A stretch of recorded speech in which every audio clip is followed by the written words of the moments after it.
cost me a number of friendships. Specifically, one, very important one to me was, do you remember Jeff Durgan? Jeff was a defender with the Cosmos, a young kid who had come to the team, very, very similarly as I did, and his involvement with the national team too was following a similar path, and Jeff and I were good friends. Well, Jeff made the decision to go to Team America, and I didn't, and he couldn't understand why. And to this day, Jeff and I have never reconciled our differences. And you think that's silly. I mean, we're a bunch of old men now, but Jeff felt that it was the right thing to do, and that and he jumped on board, and I shared with him, as I did everybody else. I didn't think it was the right thing to do. Didn't think it was the right thing for the league or the sport or the players at that time. And and as I say, it has a toll that's lasted this long, and it's too bad. Welcome to Good Seats Still Available, a curious little podcast devoted to exploring what used to be in professional sports.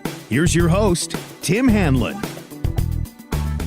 Why, thank you, Corey Coates, our professional announcer guy. Hi there, my name's Tim Hanlon. This is our little podcast we call Good Seats Still Available, a curious little podcast at that, focused on what used to be in professional sports. If this is your first time joining us, thank you for giving us a try. And if you're a repeat customer, we question your sanity, but we welcome you back as well. Today, we are honored and privileged to be joined by a U.S. Soccer Hall of Famer by the name of Rick Davis. And those of you who remember the 1978 and beyond New York Cosmos of the old North American Soccer League, you will remember Rick Davis as the pioneering American player to break onto the scene amongst all those international superstars on that team, and arguably being the first of a generation of American stars to truly break through and play at the highest level consistently, not only in this country, but on the world stage. Some great stories and some even wistful remembrances from our guest, Rick Davis, in a couple of minutes. Cosmos outdoor soccer, Cosmos indoor soccer. We talk about some of his exploits in the MISL with the St. Louis Steamers, the Tacoma Stars, and certainly, interestingly, his time as a member of the U.S. national team, both on the Olympics and the World Cup preparation stages.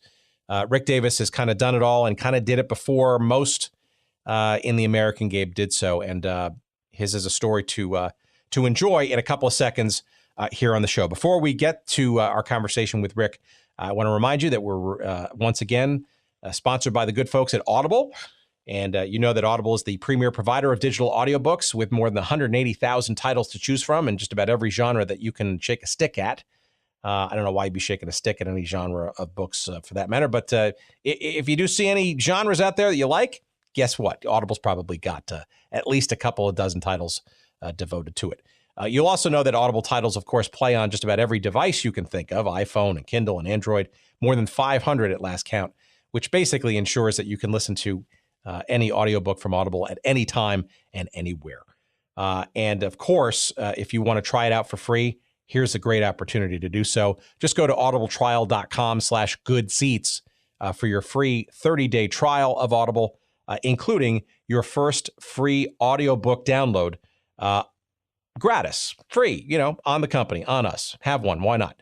audibletrial.com/goodseats. That's the place to get your free audiobook download and your free 30-day trial. You can cancel at any time.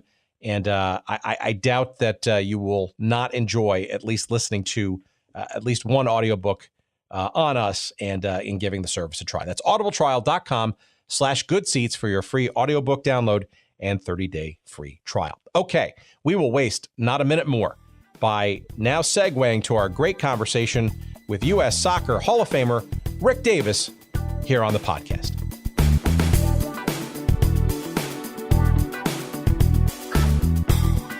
So where do we find you today? You are in the middle, literally, almost literally diametrically in the middle of the United States, right? Where are we talking to you from today? Yeah, we are actually in Ellsworth, Kansas, which is our home. And as you say, Tim, we are literally, if you were to throw a dart at a map of the United States and tried to hit the very center of it, Ellsworth isn't too far from there, and so it is our home, has been for about the last 10, 12 years. And we'll make reference to this later during the course of the conversation. But your chief business right now is what, for folks happening to be in the neighborhood when they're driving by? Well, there's actually two. The one I think you're referencing is we became restaurant owners about 5.5, 6 years ago, despite all of the discouraging comments from friends of ours. But we own a restaurant called the Ellsworth Steak House, which a big part of my wife and I is community. And that's why we named it what we did, and that's why we ended up opening a place, because we're a very small rural town in farmland in Kansas, and our community is about 2,500 people, and we are enjoying it. It's a ton of work. If anybody out there is in the restaurant business, I'm sure they would understand me saying that, but it's something that we've done now for better part of 6 years, and are still enjoying it. That's fantastic, and we'll reference your other business as well. But you might want to maybe give us a sneak peek of that too, especially for young soccer players out there like my daughters. Absolutely, yeah. Real quick story is that through soccer's global attraction, we came across some people that happened to be in the Ellsworth area. They were here for a wind farm project, actually putting one in. The gentleman that oversaw the project was a big soccer person, lives up in Wisconsin. He has twin boys that had been playing, and sure enough, we connected and got talking, and out of that came the idea of kind of formalizing something that we've done for years, and that is one of the many games that we play using our feet that are adapted from other sports. In this case, ping pong or tennis. And so we created a game called Foot Pong, or a product called Foot Pong. And it's a great little tiny game that, can be played by just about anybody. And it's a wonderful way for kids to sort of cross-train and have an opportunity to develop their skills outside of the fact that it's just a real fun game. So we started a company called Foot Pong. That was the short answer. And Foot Pong is spelled FUT as in Tom, P as in Paul, ONG, footpong.net. We'll call it out. That is correct. We'll call it out a little later in the show as well. And we always love to support whatever our guests are doing now versus some of the memories we dredge up from their past, which I think we're going to kind of segue into now. If you're sitting down and ready for it, Rick, we appreciate it. I am ready to go. Always enjoyable to talk about the past.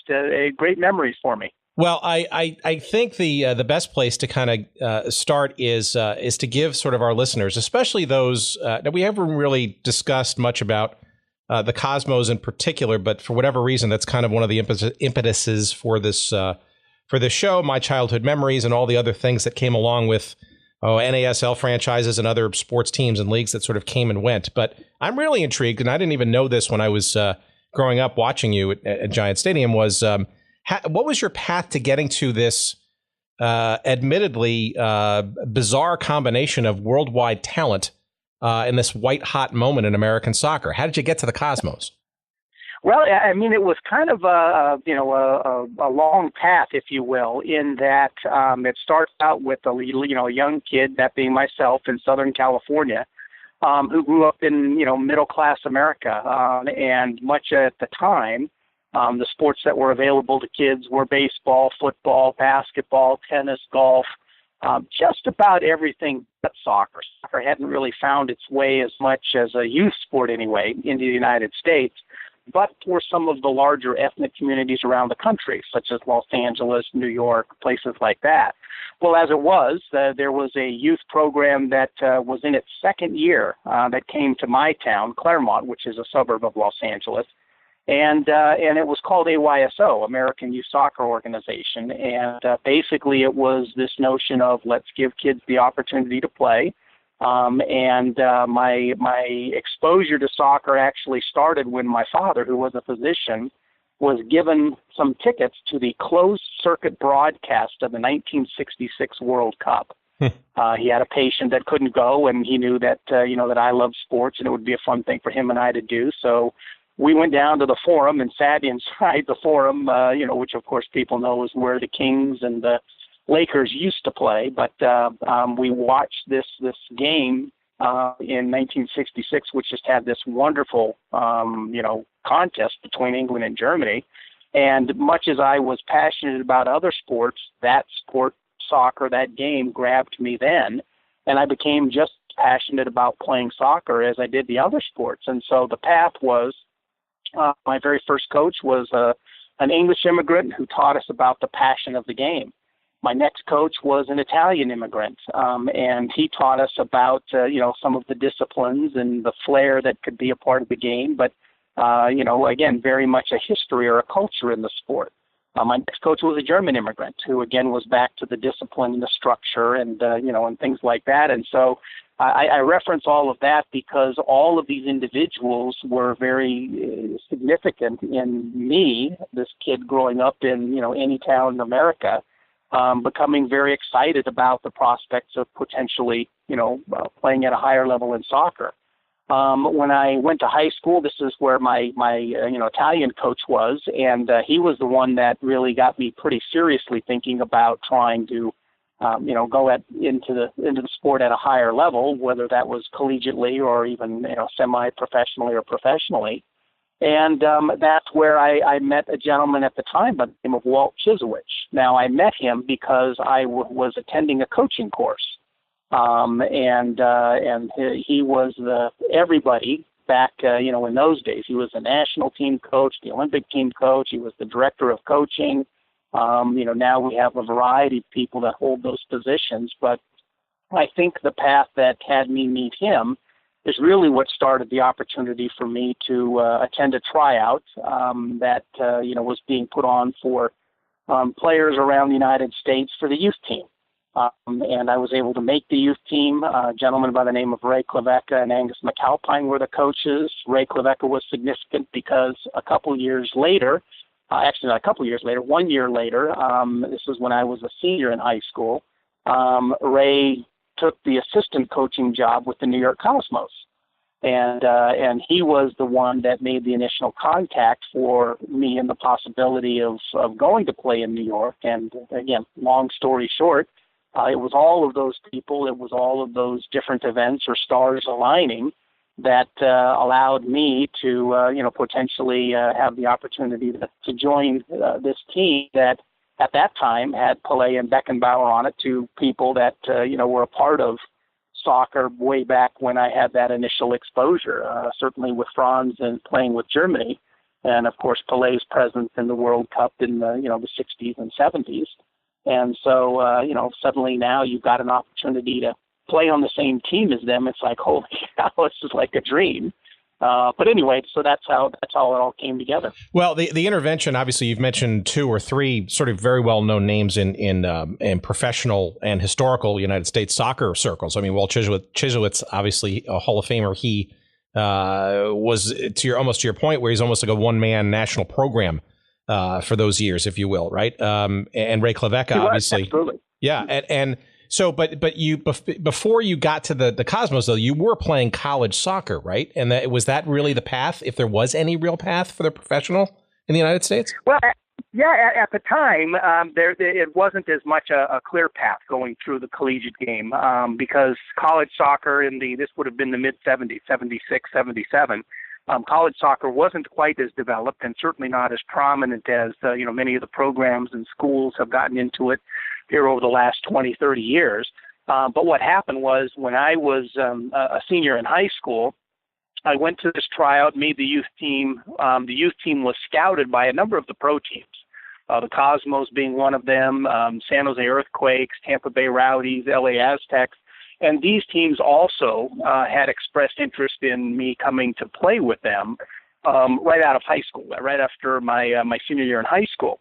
Well, mom and dad, mom being a nurse, dad being a doctor, very educationally oriented people, thought, well, this soccer thing can wait until you get your education done. And so, I forewent the opportunities that were available then and went to Santa Clara. Now, ironically, and I like to tell people this because I believe my success is a humble one. I think there were a lot of people out there that, had lots of ability. I was just fortunate in being one of the ones that was given the opportunity to be able to get out there and do it. But anyway, There were only 2 colleges in the entire country that expressed any interest in me coming and playing college soccer. Yet I had 5 pro teams that expressed interest in me joining them at the same time. One of the college programs was Santa Clara. The other one was Princeton. And I don't know if people remember the name Bill Muth. Bill was a prominent coach within the U.S. soccer circles, but also was the coach at Princeton. Sure. And those were the only 2 schools that that had interest in me playing soccer. I had several that wanted me to play football, several that wanted me to play tennis, and and a couple of other sports. But it was my passion for soccer, my passion for the game, that made me want to pursue soccer. And so ultimately, I went to Santa Clara for a year.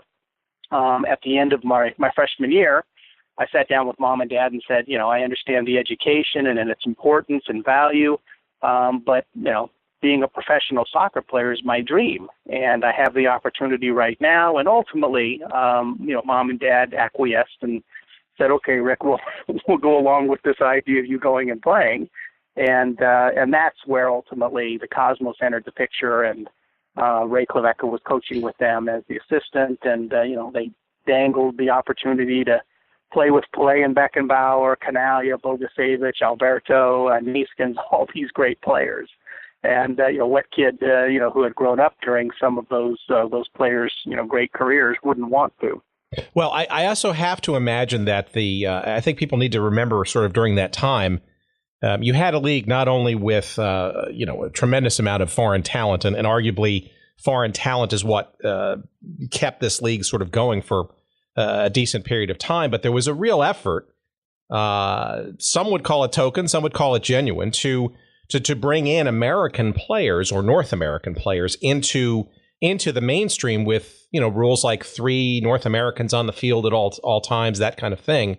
Do you think that was that added to the frenzied interest? I mean, you have 5-6 pro clubs looking at you at high school. Was there almost a desperation to find decent players to bring into the game?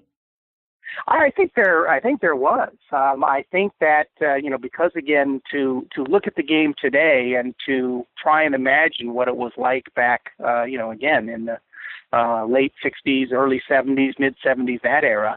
It was completely different. And, with the league, and I like to think of the North American Soccer League as this wonderful example of America, how we are a country or a society of many cultures, of many different, nationalities. And that's what soccer was here in the United States.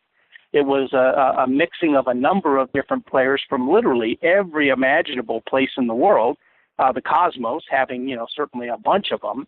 And the league knew that in order for there to be, long-term success, you needed to have there be North American or, American player involvement. And so their idea of helping to facilitate or to make that happen was simply to require that a certain number of North Americans played on the field. And the North American reference is because the league was both in the United States and Canada. And so that created the playing opportunity, the development opportunity for literally a bunch of players coming either out of college or as myself or Dave Bursick. People might remember Dave as a goalkeeper did, the same thing that I did. It created an opportunity that wouldn't necessarily have been there otherwise. And so the teams knew that, we want to have the strongest possible players as those 3, if not potentially more. And so it created, a bit of a focus on the value, the importance, the need of going out and finding this domestic talent. And developing it and and helping it to grow and all the things that I know that the people that were involved with the league at the time wanted to have happen, and certainly I was a benefactor of that. Well, you clearly struck the lottery, right? Because of all the teams you could have gone to, right? You didn't go to just a really good team, but you went to the arguably the center, the pinnacle, whatever superlative you want to throw, a team that not only, dominated the North American scene during the late 70s and 80s with all the great talent and stars and and play, but arguably was, the first real kind of modern day super club, right? You could have gone to another team, right, and done pretty well, but you had to go to the best team literally in the world at that time. That's got to be a pretty heady experience. Oh, it was, and a lot of that was obviously considered and known at the time. My perspective was that if I was going to be good enough, if I was going to be able to compete, might as well go where the best players and the best team is, and try and do it there. And kind of unbeknownst to me at the time, but it became very obvious early on, was how invested both the team and the players were in helping Americans, or in this case myself, develop. If people remember, yourself included, and if you remember some of the games, there were many a time where you would see Rick Davis and Franz Beckenbauer literally having a conversation on the field during the game. Now, yeah, much of it was during some of the stoppages, ball out of play, ball, stopped for a foul, or, that kind of thing. But Franz was constantly teaching me, as were many of the other players, Giorgio Canaglia, Johan Neeskens, Vladislav Bogasevich, and a lot of stuff that wasn't necessarily even said out on the field was then said at practices or in the locker room at halftime. And so what I did was I struck gold, if you will, by not only going to play with a very good team, but one that was very invested in my growth and development, both from the team's perspective, but also the individual players. And I look back and I think to myself, ironically, it would have been almost more difficult to grow and develop and be successful than it was to do so, because of all of the help that I had from my teammates and the organization.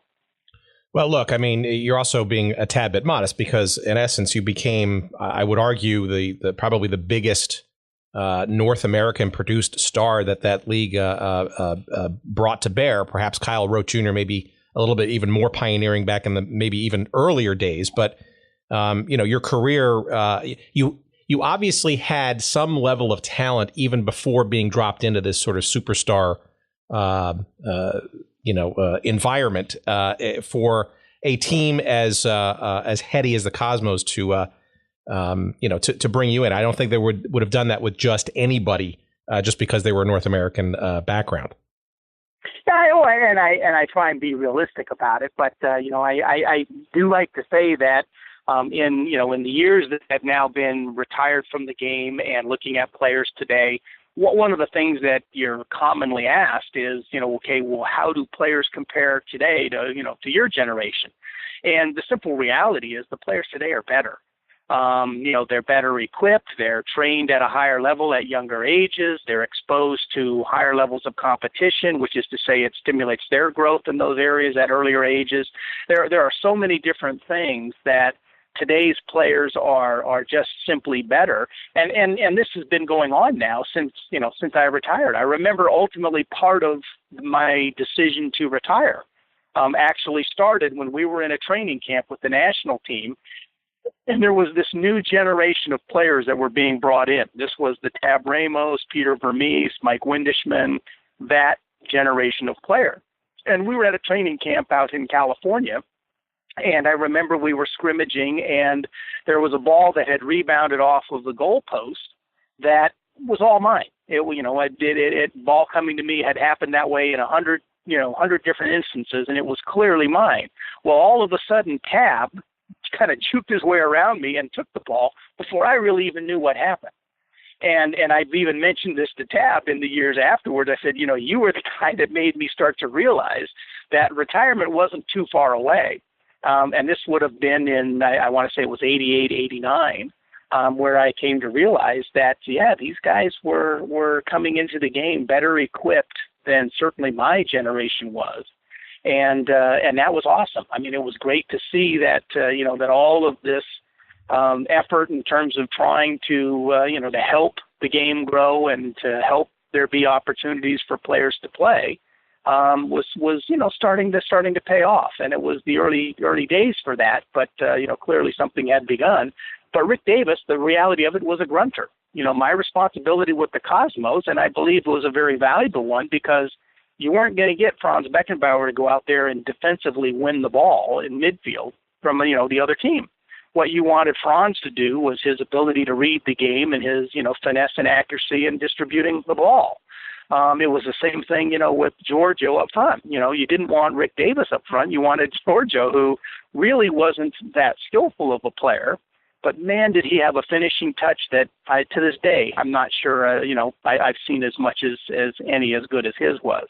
And so my role was an important one. It was actually paired with Johan Neeskens, and we were the guys in midfield that were kind of responsible for, destroying play by the other team, and then as quickly as we could get the ball to somebody on our team that, I used to jokingly say that actually had the ability to do something with it. Did you ever, I can't imagine you didn't, but did you ever, pinch yourself mid-game or become self-aware or frankly become a bit intimidated in that process? It sounds like you had a fairly smooth transition, which is a testament to your skill and your professionalism. And obviously I saw that in person many, many games, but there had to be moments when you went, how did I get here? And, or am I, any self-doubt or questioning about being on such a world stage, or were those allayed by, the support that you had from your teammates to improve and constantly get better? Oh, there were times, and I think that's sort of a natural, evolution or natural happening of an athlete's career, where, you go through highs and lows. And for me, most of the lows were, around, times where I had not significant injuries, but injuries that, that kept me out for a little bit. The first one actually happened in 1980. So imagine, again, I joined the Cosmos at the end of the 77 season, got to play, a little bit during the 78 season, literally played every game in the 79 season. So we're coming into the 1980 season, and I'm ready to go. I'm ready to continue to grow and develop, to expand, my game and, and the different, attributes that I would have or whatever. And I end up tearing ligaments in my ankle. And so I was, casted for 6 weeks, was, in rehab for another, 4 or 5 weeks after that. And this was right smack in the middle of the season. And so there was really the first time that I had some doubts, because, number one, I wasn't sure how I was going to recover and or respond from the ankle injury itself. But whereas I had felt so comfortable and even so confident in my role from the year prior, I wasn't sure what my role was, coming back or trying to come back into the team. And so the 1980 season was kind of an up and down year for me, and that's where again I had some of those doubts. But much of that was allayed by the people, the players, and this is where a Franz Beckenbauer, a Carlos Alberto, some of the older guys who they've been around the block a bunch of times, but they were very good at keeping your perspective in an appropriate place, instead of being so wrapped up and worried about whether you can find your way back into the team or find the rhythm back in your game. They sort of would walk you through these things of, okay, just, take it sort of day by day and practice by practice. And, you haven't become a different person. There's nothing different. You've recovered from the injury, and, now it's just a matter of getting your touch back. And so they helped a lot in both in that regard. But then there was also, ironically, a flip side of this. As I mentioned to you, 79 was kind of a breakout year for me. Well, just as we were coming into the 80 season, this is before I had the injury, I was ready to take on a whole different role within the team. I was ready to play make. I was ready to, distribute the ball and have that part of my game really grow. Well, we're in training camp, and I am just stinking it up on the field, losing the ball quite frequently, not contributing, to the team or, to the games that, was playing in the way I had before. And I remember we were down in the Bahamas for our training camp doing this. And after a game that we had played, and the competition wasn't, anything great, so we were winning games by, 6, 7, 8 goals as we were doing this. But again, I wasn't playing well, and so we got on the bus to go back to the hotel from one of the games, and Franz, Giorgio, and Bogey literally, and I mean literally, physically grabbed me and threw me into the back of the bus. And Giorgio was the first one that got in my face and said, what in the heck is wrong with you? What on earth are you trying to do? And Franz got on me in the same way, and Bogey did the same thing. And this was, the education of Rick Davis. This is why I feel fortunate the path that I had, because it was almost impossible for me to deviate from this growth and development opportunity when you had people like Franz, Bogey, and Giorgio who were seemingly so interested in making sure that I stayed on the right path. And after that, there was no doubt in my mind as to what my abilities were and what my role was to be within the team. And, everything got better after that. So you can't really sort of have a conversation about the Cosmos without sort of the sort of extraneous and, the star-struck and celebrity-driven and all that kind of stuff. You came into this team, like it or not, with a sort of an all-American boy man kind of aura to you, right? And clearly you had an international conglomerate of teams and executives and lots of accoutrements that come with being a very famous and well-paid sort of organization. This may be sort of your gratuitous opportunity to lay us on with a story or two about sort of the magic, I guess, or the unrealities of being a Cosmo back in the late 70s and early 80s.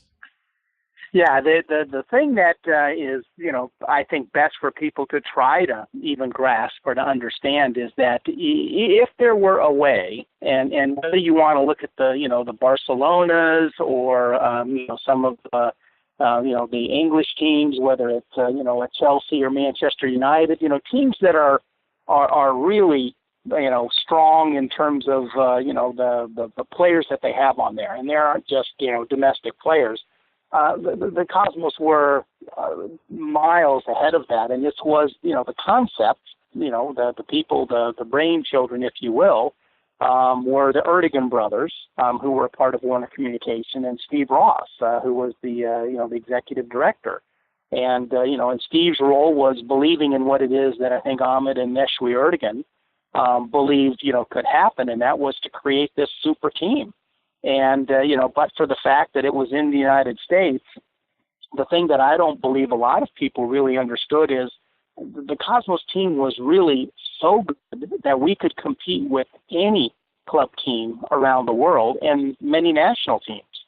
And sure, people will always, create the doubtful, thinking by saying, well, the games that you played were just exhibition and, they weren't meaningful. And, what I want to say to them is you clearly have never met a professional athlete, because there is no such thing as a friendly game. There is no such thing as just an exhibition game.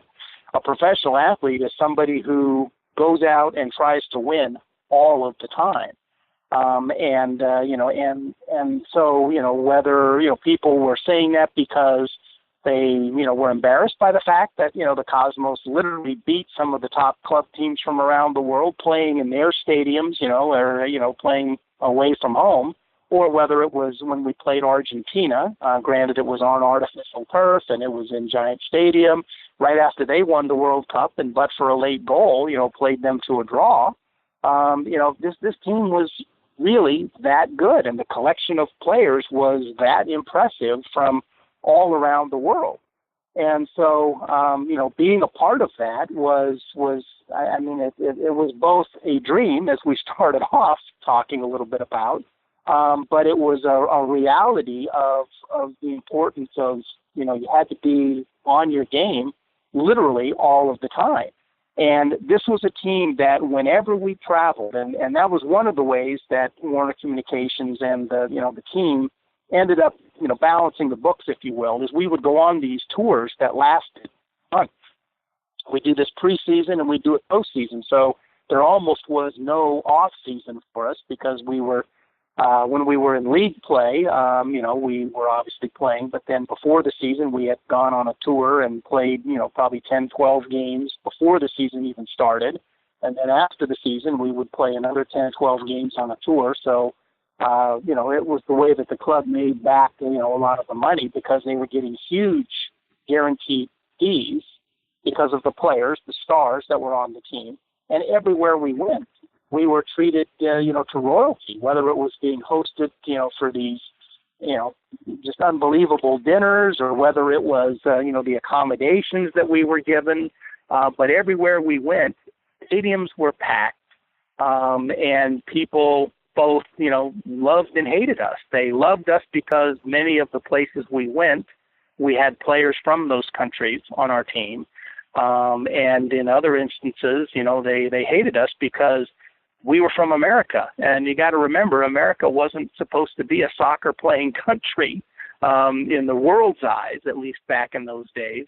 And to have all of these great players and to have this team representing the United States, if you will, it was almost comical in terms of how people would, both love and hate us. In the actual NASL, how would you have rated sort of the quality of play and the experiences there, Ray? Because I think a lot of fans, soccer fans today, don't realize how compressed on the calendar the NASL schedule was. And today you hear complaining about playing 2 games in a week, but that was a constant and common thing in the NASL, and not necessarily 3 or 4 days in between games too. How was the quality of play and your ability to keep up with it, shall we say? Yeah, the quality of play was, I believe, higher than most people, have, for the most part, given it credit. A lot of people talk about how, most of the top players that were coming from abroad were in the twilight of their career, or they, were people that were looking to break into, teams and or national programs in various parts of the world. And so I don't know that the league, not the Cosmos, but I don't know that the league ever got the credit that I believe that it deserved, because it was very competitive, despite, again, the fact that, a lot of the players that did come were, in the last few years of their career. But that didn't mean that they couldn't play. That didn't mean that they weren't capable of, creating high-level performance.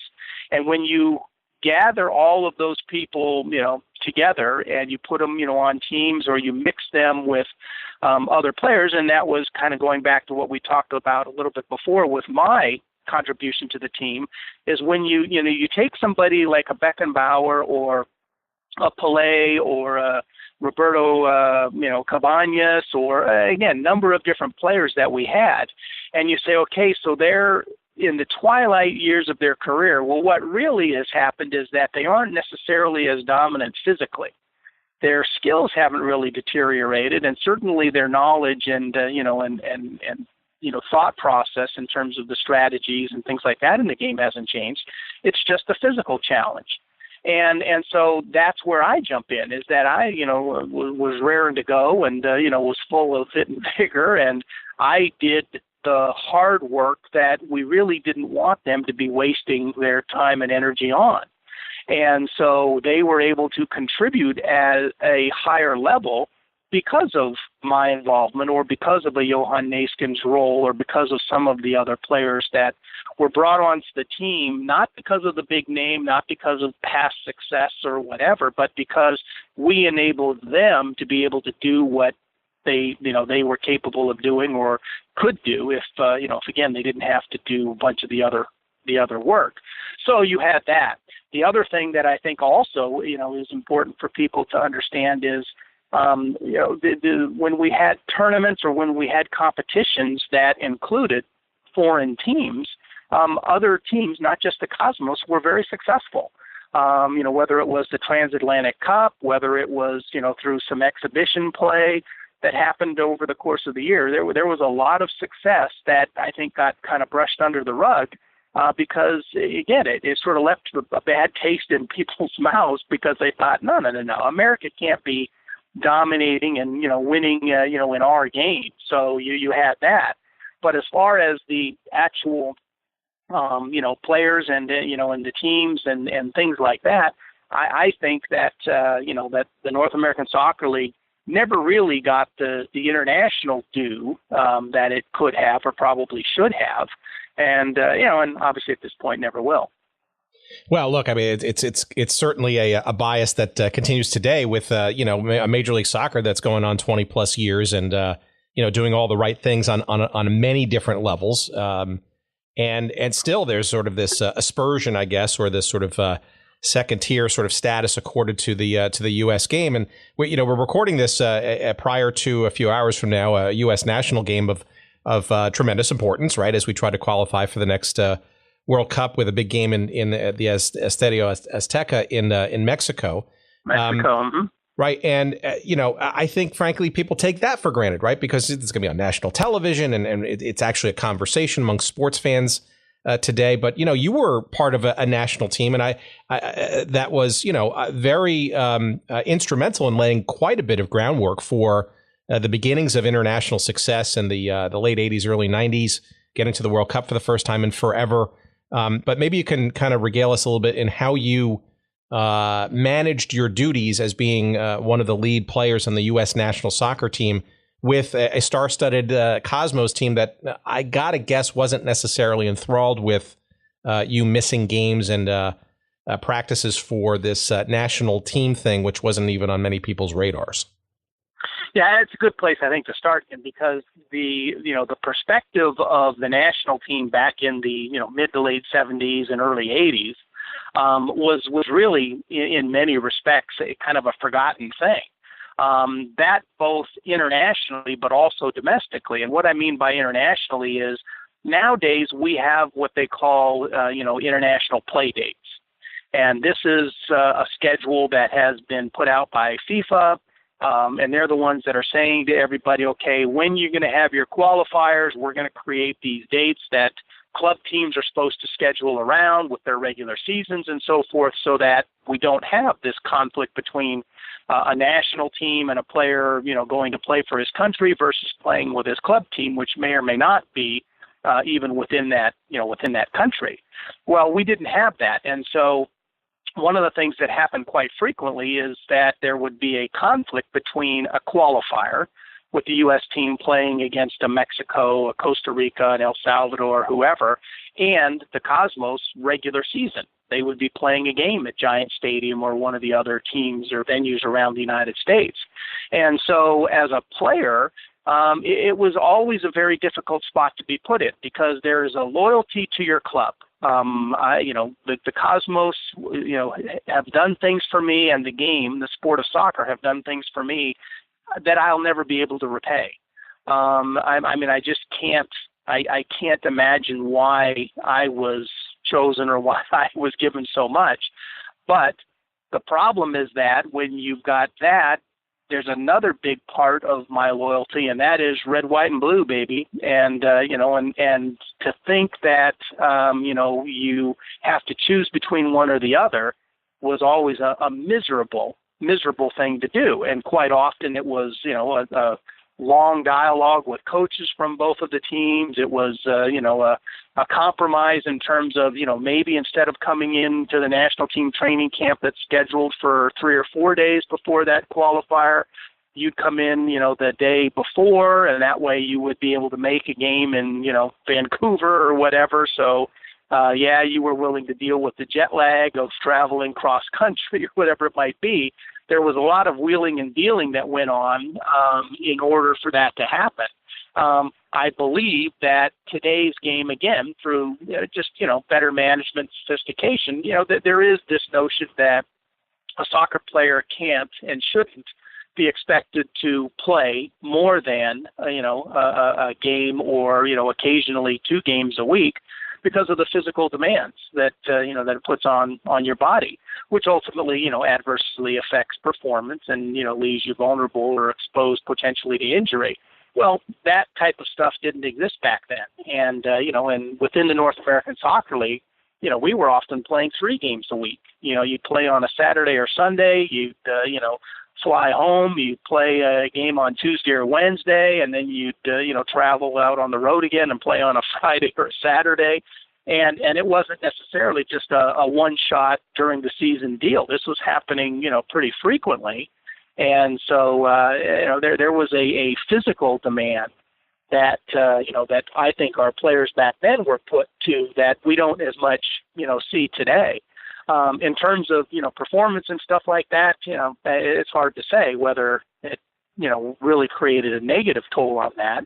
But I can remember plenty of time where, you were absolutely exhausted. The funny thing that I, jokingly share with people is they ask questions about, well, what was your routine before a game? Well, my routine before a game was to relax. And quite often I would fall asleep on the training table before the game would start. And somebody would have to wake me up, otherwise I might sleep through it. And so they laugh and think, oh, yeah, I'm sure. Well, it was true. And a lot of that was simply because of exhaustion, because of the schedule that you were playing. And that was, for somebody like myself, that was playing both with the Cosmos, wanting to play all of the games, but also not wanting to miss any of the national team games that were going on at the same time.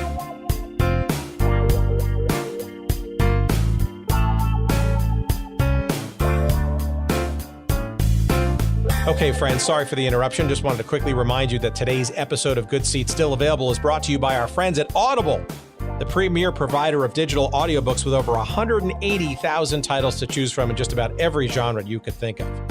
Audible titles play on iPhone, Kindle, Android, and more than 500 devices and MP3 players for listening anytime, anywhere. And for a limited time, my audience can listen to a free download of any book that they choose, as well as get a 30-day free trial when you go to audibletrial.com/goodseats. That's audibletrial.com/goodseats. And you can choose from over 180,000 titles, as we said, including one that I'm listening to right now. It's called The 10-Gallon War by John Eisenberg. That's the story of the NFL's Cowboys, the AFL's Texans, and the feud for Dallas's pro football future. Another one on my list, which I have yet to download but is on my queue, that could be interesting to our audience here, is called The National Forgotten League by Dan Daly, entertaining stories and observations from pro football's first 50 years.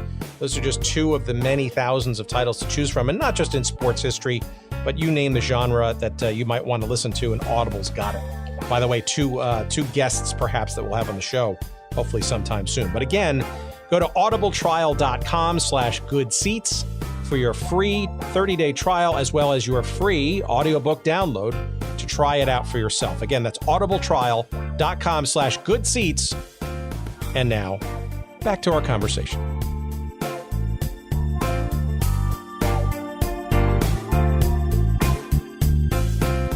So here's a little rabbit hole, and I think it's really interesting, and I really haven't heard a whole lot of thought around this, but I think you're in a unique position to maybe answer some of these questions around this, right? So in the early 80s, right, we were talking about the league obviously having quite a bit of success, maybe some initial questions about the long-term sustainability of that success, and some of those, in hindsight, some of those things are starting to show. But being part of the national team, there was this major effort, Henry Kissinger and others involved, right, to get the United States to host the 1986 World Cup. And I guess my question to you is, being somebody so front and center, not only at the NASL level and with a superstar team of worldwide caliber like the Cosmos, but also being the linchpin or one of the key players and stars of the U.S. national team, how much were you aware of sort of that pursuit? And do you think that would have, I'm sure it would have, but how do you think that would have changed the dynamic around the national team should the United States have gotten the World Cup in terms of the NASL as well as the sport here? That's a good question. I haven't really thought a lot about that. But, I guess my first reaction is to think that it likely would have accelerated some of the things that, that we saw happen a little bit later. Specifically, obviously there was 94, and then, of course, our women in 99. And so I think that maybe, having the World Cup or not having, but being a part of the World Cup or having it in the United States earlier than we did, I think might have moved a lot of the things up that that didn't happen for some number of years later. I think, though, that, and this is something that I'm always a little bit guarded, a little bit cautious about, and that is, I believe things in many respects just simply have to follow a path. They have to follow an evolution. And in order to be successful, in order to have the lasting effect and or the result that I think often we hope it want. And so I think that in some instances, maybe there wasn't as much development. There has been much growth or attention or focus on soccer in the mid '80s that would have allowed that World Cup to be as successful as it certainly was when we hosted in '94. And for that matter, maybe it was also equally as important that we qualified for the World Cup, specifically thinking about '90, in playing a World Cup before we actually got the free berth or free bid by being, a host nation, and how people might have perceived, much of that. So, as much as I was one of those people during that era, the late 70s and the early 80s or mid 80s, that was saying, oh yeah, soccer's the next big sport, and football, baseball, basketball, better watch out. I reflect back and I think, I think the game just needed to go the path that it did, and obviously love and excited, to no end about where Major League Soccer is and where the game or the sport is in terms of its acceptance and participation of so many people in a variety of different ways besides just kids that love to play it. Loved where the game is at today. So on a professional, so that's a very good answer. I'm just it fascinates me because you also had that sort of Team America thing in 1983. Were you ever considered for part of that, given the U.S. Soccer's intent to have it as at least a fully running professional team as a training exercise in preparation, or did that never ever enter the conversation for you as a player? Oh, it absolutely did. It's kind of funny because I kind of skipped over that, and that was a little bit of a sore subject for me for a couple of reasons. One was that understood the concept. It was actually one that was born out of our volleyball team, one of the Olympic volleyball teams. I want to say that it was in the 80s, might have been even earlier. But they had recognized the need and the value of centralizing and being able to train and to play on a regular basis, which was one of the dilemmas that we were having in soccer, is that, the players weren't being given the opportunity to train and or play at a high level on a consistent basis, certainly not together. People would say, well, that's the way it is for the rest of the world. Why would the United States be any different? Well, part of it was that we developmentally as a soccer playing nation were in a very different place at that time, too. And so we had, when I was playing with the national team, half the team was kids that were playing in college. And you tell me what other country in the world had kids playing in college that made up, a good portion of your team. They're accustomed to, training, for maybe an hour and a half, during the week. And the big priority in their life is their education and their degree. And again, they're going out and playing against, people that and are doing nothing but the professional soccer players that are trying to, perform and or play as best they can. So there were many things that were different about the United States. When the concept was first presented, I actually was called into the league offices in New York and asked, a number of different questions. But the big one, I think, was about my involvement. Would I be willing to play? And I immediately said, well, of course I would, as an American player and wanting the U.S. team to not only qualify, but to be able to represent, ourselves well at the Olympic or national team at World Cup level. Absolutely. But, it's got to be something that, that is done appropriately. And that starts with making sure that other people, thinking specifically of the Cosmos, that they know about it and that they're willing to embrace it as well. And so the whole Team America concept of a team playing in the North American Soccer League, the idea was born. Long story short, it did turn out to be, I think, what some of the people had thought initially, and ultimately that's what kind of soured me on it, is I was prepared to leave the Cosmos in light of all that they had done for me, and in light of, the fact that they were who they were, and my growth and development was obviously huge in terms of, being a part of them. Wasn't prepared to just up and go to this other team because people thought, it would be a good idea. When in fact they started to bring in, a number of foreign players from abroad who wouldn't have been eligible to play with our national team. And so it to me, it just became this idea of the league wanted to create another team. They wanted to have a team in specifically Washington, D.C., and, and this was a way of doing it. And it was, thanks, but no thanks. And as I, said when you first brought it up, it cost me a number of friendships. Specifically one, very important one to me was, do you remember Jeff Durgan? Sure. Jeff was a defender with the Cosmos, a young kid who had come to the team, very, very similarly as I did. And his involvement with the national team, too, was following a similar path. And, and Jeff and I were good friends. Well, Jeff made the decision to go to Team America, and I didn't. And he couldn't understand why. And to this day, Jeff and I have never reconciled our differences. And, you think that's silly. I mean, we're a bunch of old men now, but, Jeff felt that it was the right thing to do, and that, and he jumped on board, and I, shared with him, as I did everybody else. I didn't think it was the right thing to do. Didn't think it was the right thing for the league or the sport or, the players at that time. And, and as I say, it has a toll that's, lasted this long, and,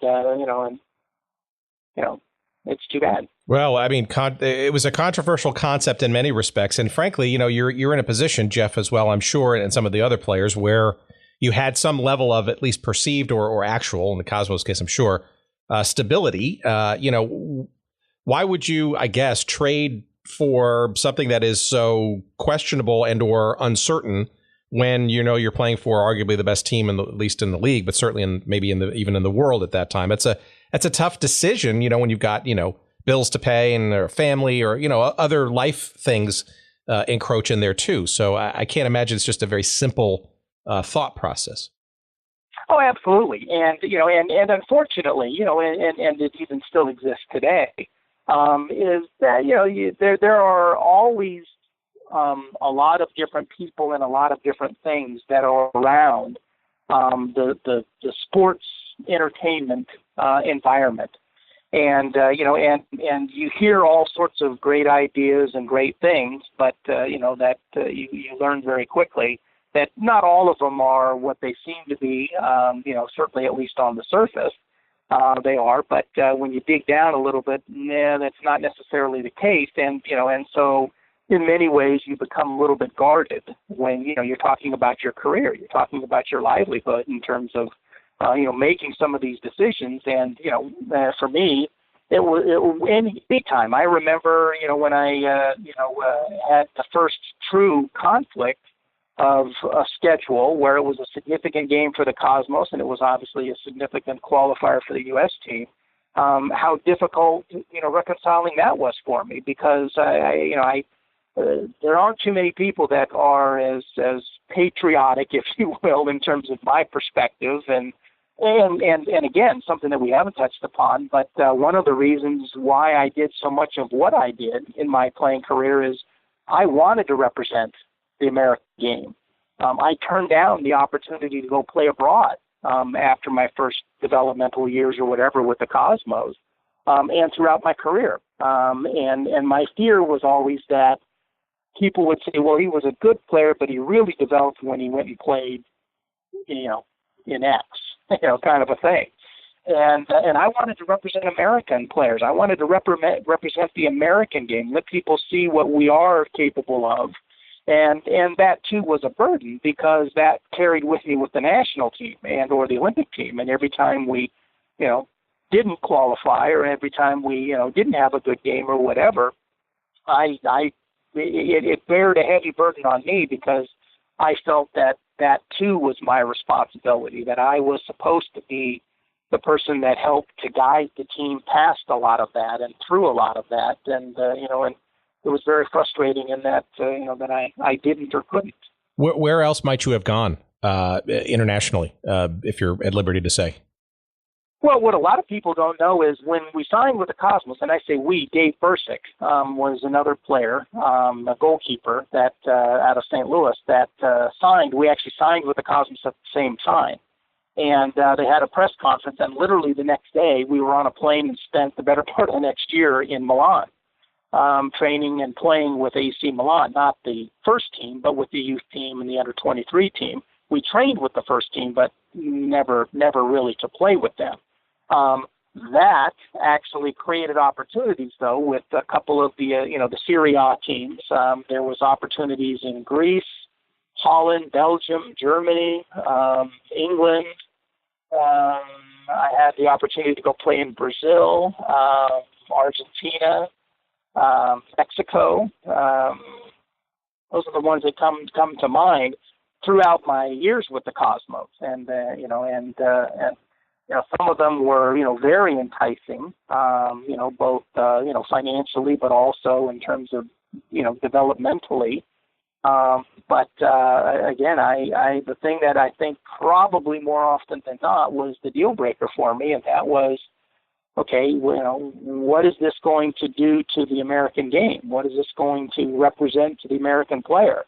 And and I don't get me wrong, because every time I say that, everyone says, "Oh, so you're saying that Brent Goulet and Landon Donovan and all these guys that went and played over in Europe did the wrong thing." I'm like, no, it's not the wrong thing. That's not it. It was a different time and a different place and different circumstances. And of course, it's their careers. We're talking about mine and the decisions that that I made.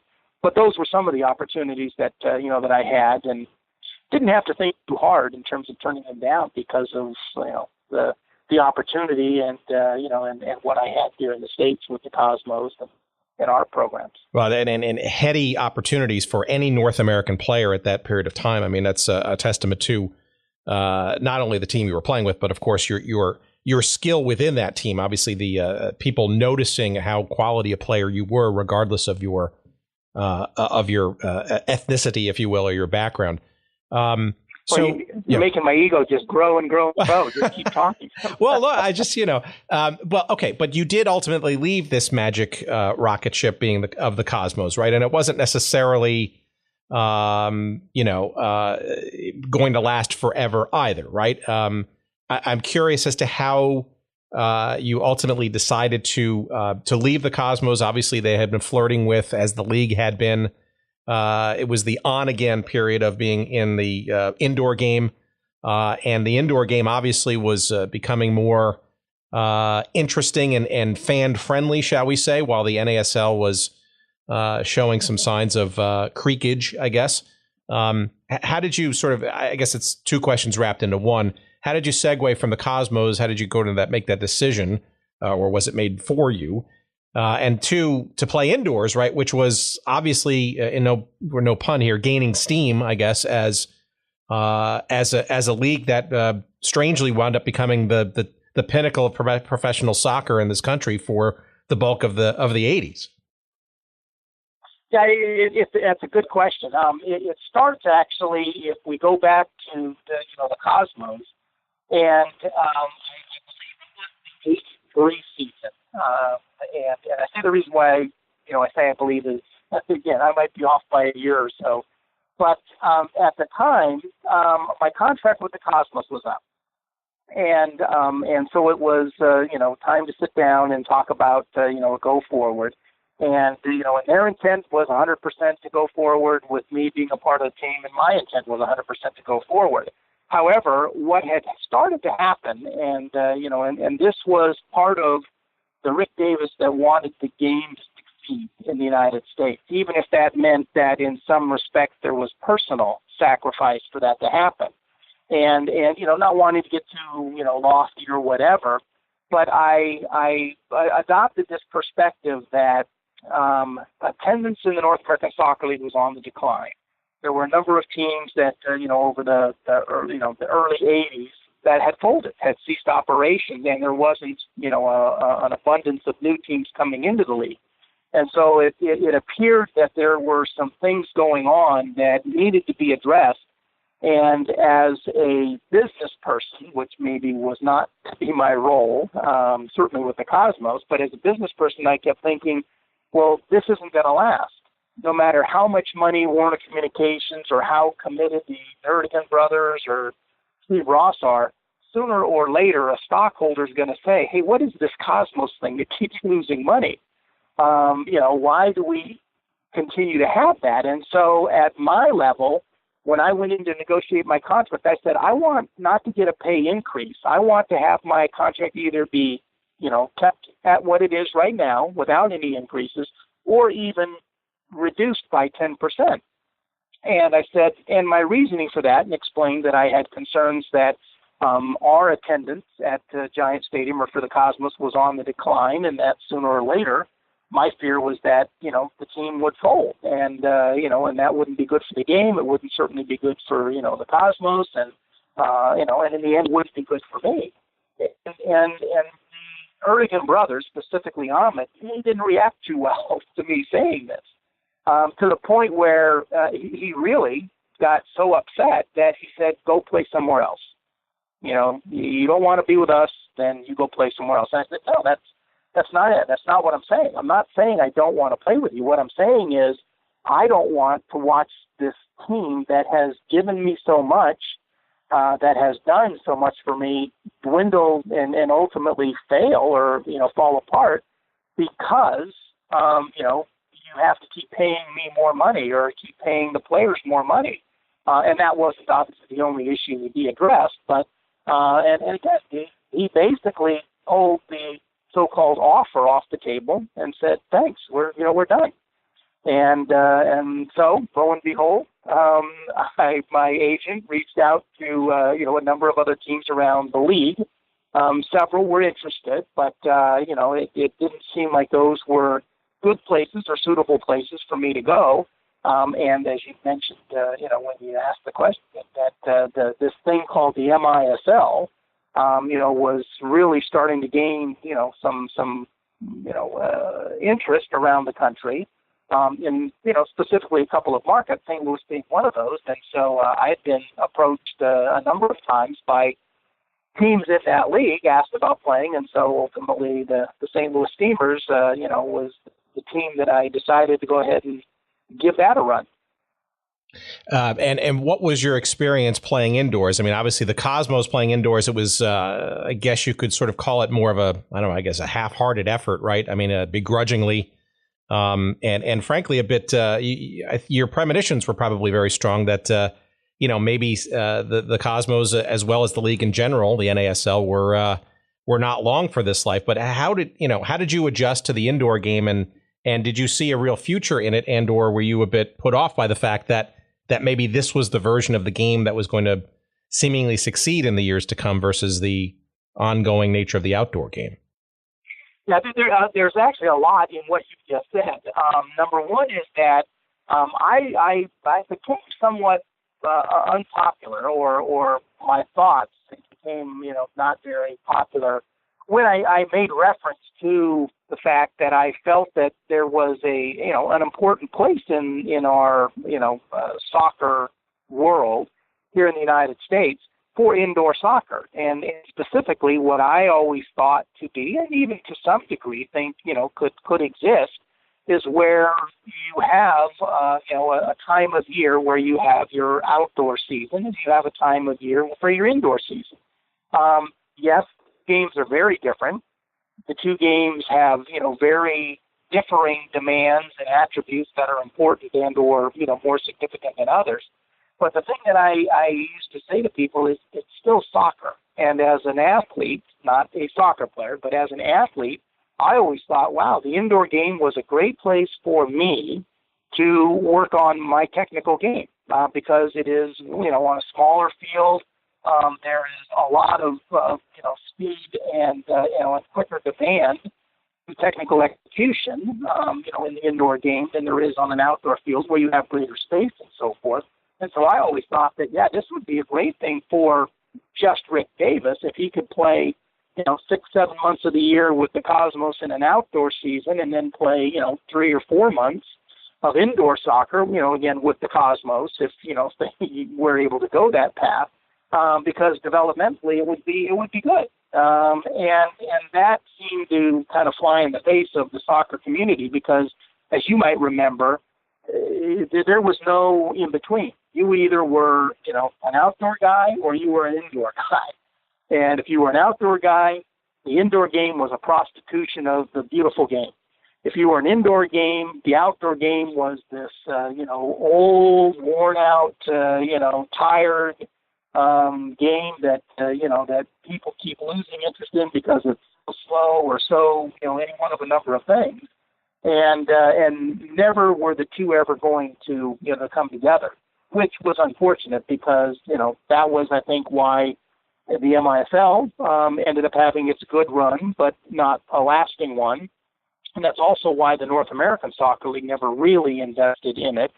And it, too, didn't have, a very good run. You had, two entities that really weren't fully vested in trying to make things work. Instead, they were both trying to make the other not successful and, and didn't necessarily focus on, on what I think could have been.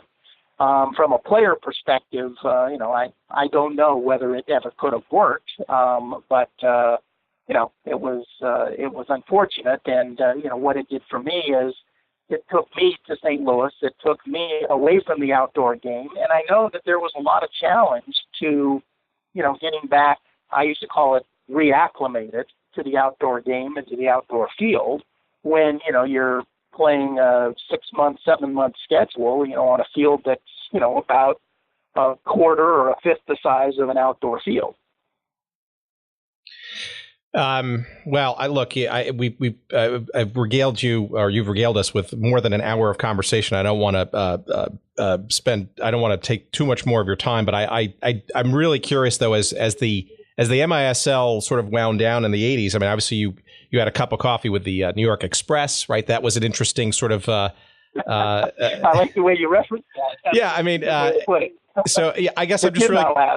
Yeah, I'm just really curious as how what the experience of playing indoors with a league that itself had its own sort of issues and challenges. I mean, St. Louis, you had amazing crowds, and to the Express, which was trying to sort of live in the shadow of the Arrows, and then the Tacoma Stars, arguably where your sort of career professionally started to wind down.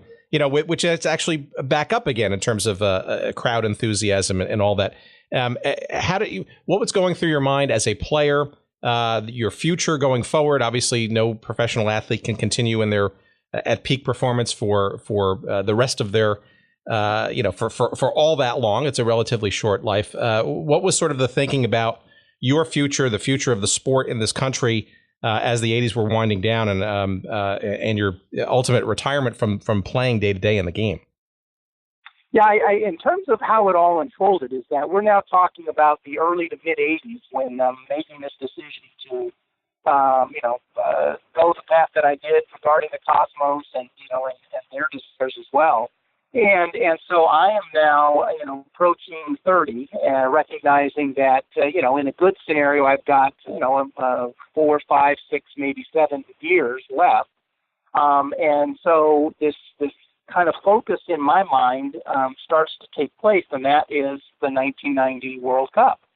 And this is going to be my opportunity to, number one, have the U.S. team qualify and participate.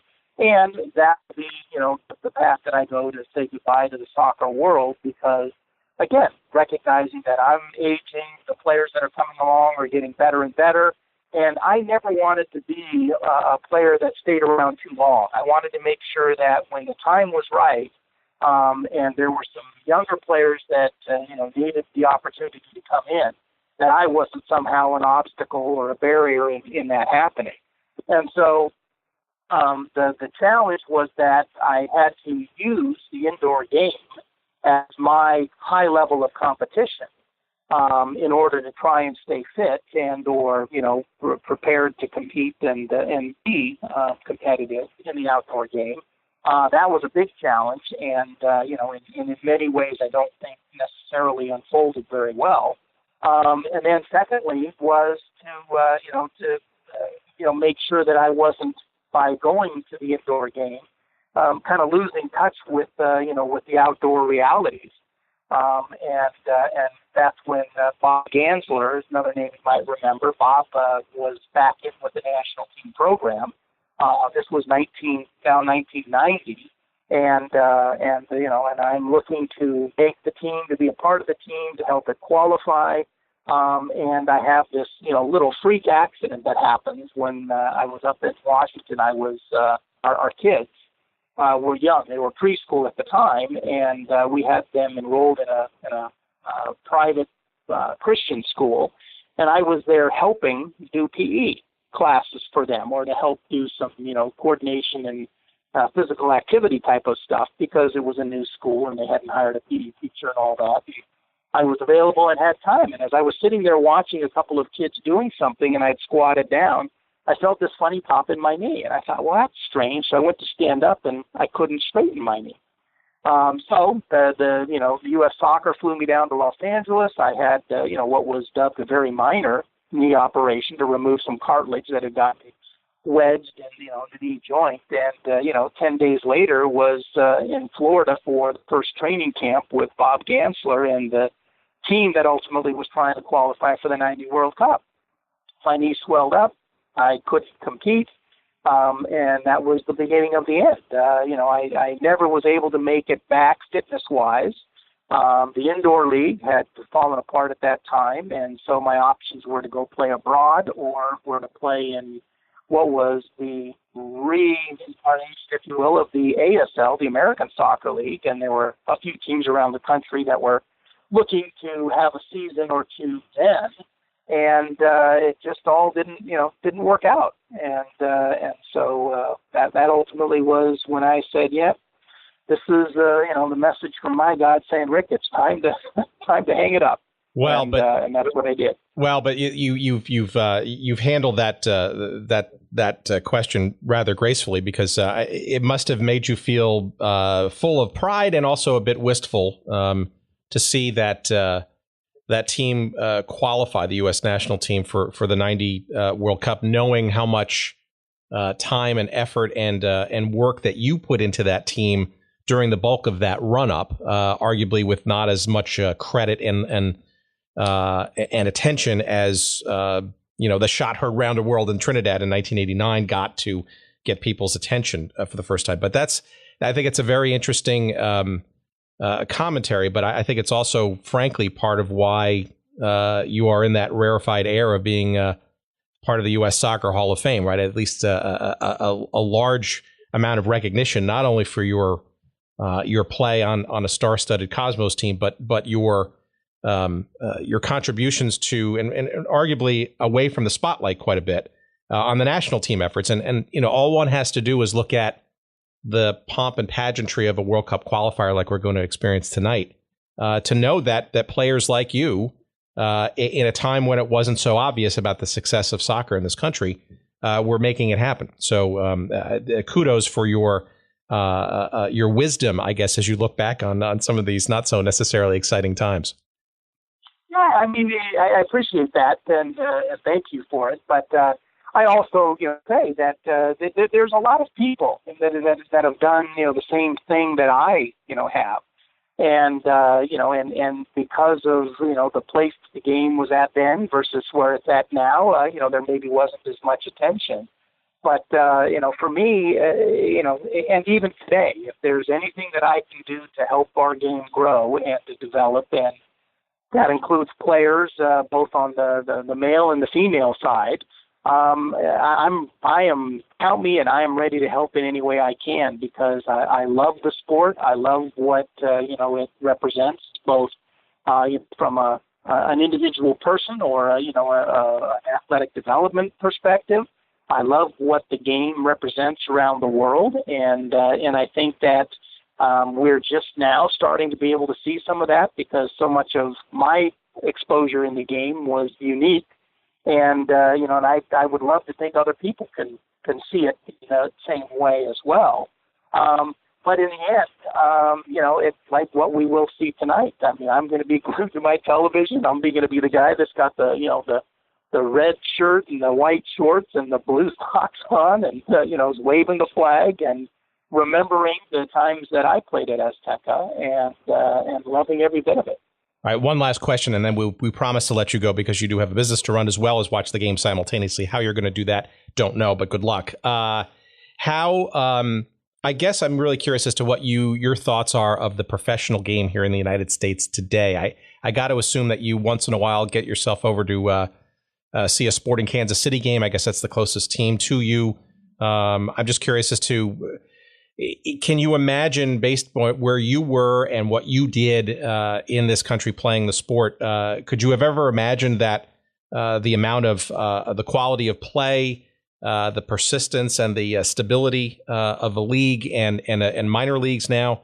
I'm just curious as to what you think the state of the sport is professionally and national team wise here is in the United States, given your contributions to it in the past. Yeah, I think to start off with, without question, and this is nothing I think too earth-shattering. The game is in the best place it's ever been, certainly in my lifetime, at a professional level, at a youth level, and that's not to say that there aren't problems and challenges and things like that, because there are, and they need to be addressed. Number one is, we need to make the game more accessible to everybody, all communities, not just ones that have resources or ones that that have the right people or whatever. And so it's the same thing at the professional level. Is we need to make sure that what we do with the game at the professional level still continues to address the fact that it's a working man's game. It's a game that is to be enjoyed by all. And I love what Major League Soccer has done. Back in 1995 or 96, oh no, I didn't think that it was the way to go, the single entity concept and all of that, and actually spoke out against it because I didn't think so. But it's one of those where in life you got to look back and say, you know what, I'm wrong. They've done a great job. I love what's happened with the sport, and what really is beautiful in my eyes is the Sporting Kansas City franchise and some of the people. Peter Vermees, mentioned his name before. Peter is heavily involved, coaching, president. He's the go-to guy at the Sporting franchise. It is so exhilarating to spend some time with him because Pete too understands the path, the growth, the challenges, the difficulties that the game has had in terms of establishing itself and growing here in the United States. And he just loves to talk about and to show off what Sporting has and what they're doing and what they've become a part of in the Kansas City and greater area community. And in that respect, it's one of those where, when the Lord calls me and it's my time to go, I'm going to look back and say, you know what, the game has succeeded, because if you look at what Major League Soccer has with their stadiums, if you look at the number of opportunities that people and or players have to be a part of as a player, at a high level, as a fan, to be able to go to the games that they do, at the venues that they now have, is just, it almost couldn't have been imagined back in my generation of play. And so I love what I see, and I think that it's just going to get better and better. Well, Rick Davis, this is why we have conversations like this, because there are so many tremendous contributions that are not necessarily remembered as strongly as they should be. And you are clearly a pioneer of the sport of soccer in this country. I think most people in the sport remember that and recognize that. But we also have a new generation of young whippersnappers that think that, MLS was the first coming of soccer in this country and don't recognize a lot of the things that happened prior to it. That's right. And I honestly cannot thank you enough. You've been tremendous with your time and your remembrances and your candor. And I want to remind all of our listeners, and we're starting small. We've got a few hundred here and there that listen on a weekly basis, but I can't tell you how passionate people are, especially about these soccer episodes. I mean, our Paul Gardner episode, I don't know if you've got a chance to listen to that a few weeks ago. A few thousand listeners for that show, and it's pretty amazing how passionate people have become.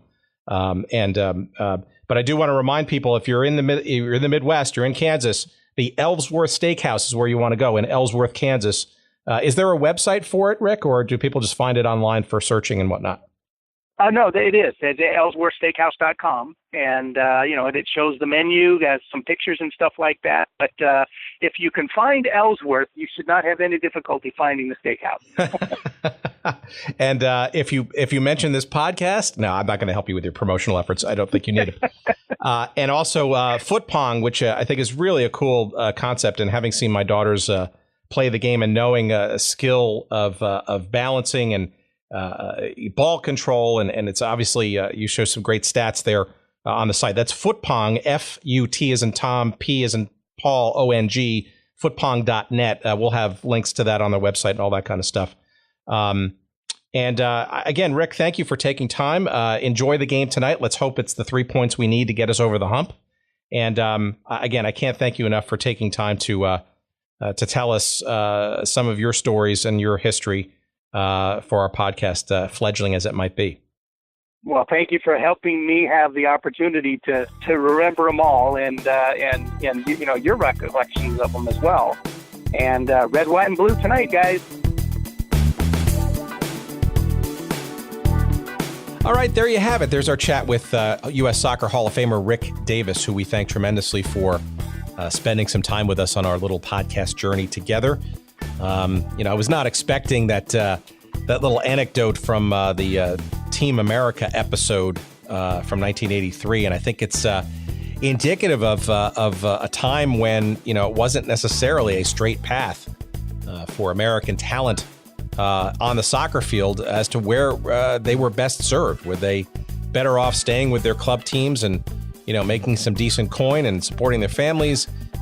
Should they literally and figuratively have taken one for the team and given that up to become part of an experiment, a Team America experiment that arguably would have better prepared, or at least on paper was supposed to better prepare our players to succeed at the international level, both at the Olympics and at the World Cup level, or hell, even play abroad for that matter? Would that be a better place?